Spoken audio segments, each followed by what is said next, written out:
बनवूयात आपण चमचमीत पिठल्याची रेसिपी।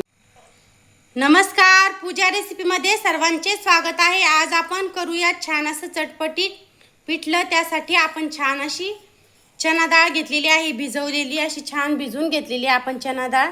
1 वाटी चना डाळ, बारीक कट केलेले 2 कांदे, कोथिंबीर, लसणच्या पाकळ्या खुडलेल्या, लाल चटणी आणि हळद। आता आपण करूयात छान अशी डाळ अगोदर आपण वाटून घेऊयात आणि नंतर करूयात छानशी पिठले।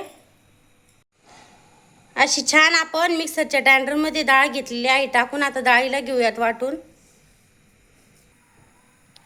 अशी छान आपली डाळ झालेली आहे वाटून, एकदम छान अशी बारीक डाळ वाटून घेतलेली आहे आपण। आता आपण पिठल्याला देऊयात फोडणी।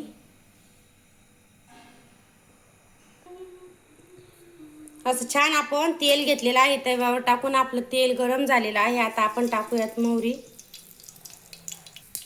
घेऊयात आता टाकून कांदा। कांद्याला छान तेलामध्ये घेऊयात परतून। छान आपण कांद्याला छान घेऊयात परतून। लसणच्या पाकळ्या घेऊयात टाकून। लसणच्या पाकळ्या पण तेलामध्ये छान होऊ देऊ। असा छान आपला कांदा परतलेला आहे। आता आपण टाकूयात लाल चटणी, हळद, छान घेऊयात मिक्स करून।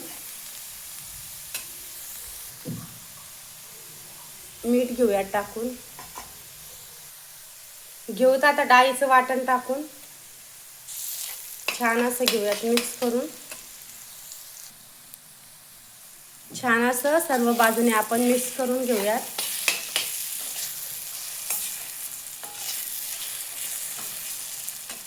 असे पिठले एकदम टेस्टी लागतं खायला, एकदम छान लागतं। थोडेसे आता आपण टाकून घेऊयात पाणी, शिजण्यापुरतंच पाणी टाकायचं।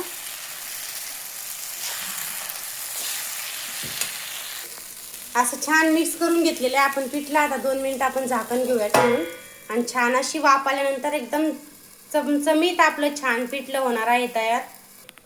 आता आपण झाकण घेऊयात काढून।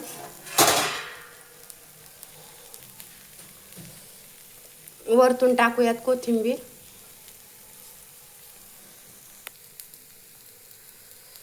तयार आहे मंडळी, एकदम छान असं आपलं चमचमीत असं पिठल्याची रेसिपी एकदम छान झालेली आहे बघा आपलं पिठलं।